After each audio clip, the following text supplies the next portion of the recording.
اعوذ باللہ من الشیطان الرجیم بسم اللہ الرحمن الرحیم۔ اور یہود نے کہا کہ نصارہ کسی چیز پر نہیں، اور نصارہ نے کہا کہ یہود کسی چیز پر نہیں، اور وہ سب آسمانی کتاب پڑھتے ہیں۔ اسی طرح ان لوگوں نے کہا جن کے پاس علم نہیں، انہی کا سا قول۔ پس اللہ تعالیٰ قیامت کے دن اس بات کا فیصلہ کرے گا جس میں یہ جھگڑ رہے تھے۔ اور اس سے بڑھ کر ظالم اور کون ہوگا جو اللہ تعالیٰ کی مسجدوں کو اس سے روکے کہ وہاں اللہ تعالیٰ کے نام کی یاد کی جائے اور انہیں اجاڑنے کی کوشش کرے۔ ان کا حال تو یہ ہونا چاہیے تھا کہ مسجدوں میں اللہ تعالیٰ سے ڈرتے ہوئے داخل ہوں۔ ان کے لیے دنیا میں رسوائی ہے اور آخرت میں ان کے لیے بھاری سزا ہے۔ اور پورب اور پشچم اللہ تعالیٰ ہی کے لیے ہے، تم جدھر رخ کرو اسی طرف اللہ تعالیٰ ہے۔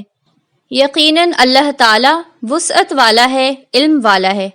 اور کہتے ہیں کہ اللہ تعالیٰ نے بیٹا بنایا ہے، وہ اس سے پاک ہے، بلکہ آسمانوں اور زمین میں جو کچھ ہے سب اسی کا ہے، اسی کا حکم ماننے والے ہیں سارے۔ وہ آسمانوں اور زمین کو وجود میں لانے والا ہے۔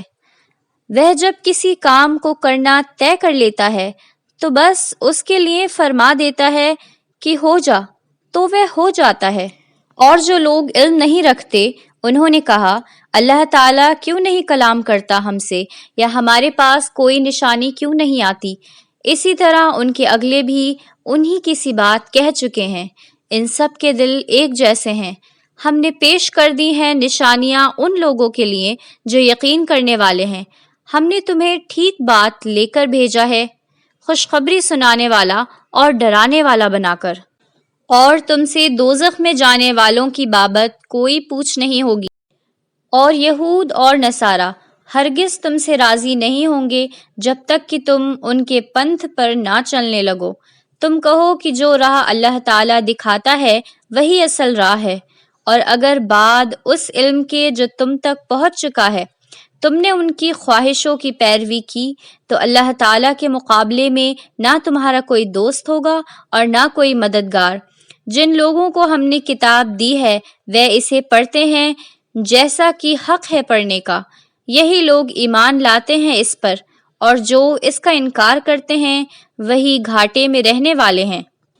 اے بنی اسرائیل، میرے اس احسان کو یاد کرو جو میں نے تمہارے اوپر کیا، اور اس بات کو کہ میں نے تمہیں دنیا کی تمام قوموں پر فضیلت دی، اور اس دن سے ڈرو جس میں کوئی شخص کسی شخص کے کچھ کام نہ آئے گا، اور نہ کسی کی طرف سے کوئی معاوضہ قبول کیا جائے گا، اور نہ کسی کو کوئی سفارش فائدہ دے گی، اور نہ کہیں سے انہیں کوئی مدد پہنچے گی۔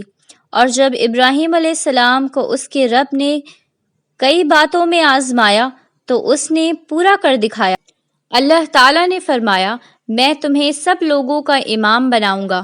ابراہیم علیہ السلام نے کہا اور میری اولاد میں سے بھی۔ اللہ تعالیٰ نے فرمایا میرا عہد ظالموں تک نہیں پہنچتا۔ اور جب ہم نے کعبے کو لوگوں کی اجتماع کی جگہ اور امن کا مقام ٹھہرایا اور حکم دیا کہ مقام ابراہیم کو نماز پڑھنے کی جگہ بنا لو، اور ابراہیم علیہ السلام اور اسماعیل علیہ السلام کو تاکید کی کہ میرے گھر کو طواف کرنے والوں، اعتکاف کرنے والوں اور رکوع و سجدہ کرنے والوں کے لیے پاک رکھو۔ اور جب ابراہیم علیہ السلام نے کہا کہ اے میرے رب، اس شہر کو امن کا شہر بنا دے اور اس کے باشندوں کو جو ان میں سے اللہ تعالیٰ اور آخرت کے دن پر ایمان رکھیں پھلوں کی روزی عطا فرما۔ اللہ تعالیٰ نے فرمایا جو انکار کرے گا میں اسے بھی تھوڑے دنوں فائدہ دوں گا، پھر اسے آگ کے عذاب کی طرف ڈھکیل دوں گا، اور وہ بہت برا ٹھکانہ ہے۔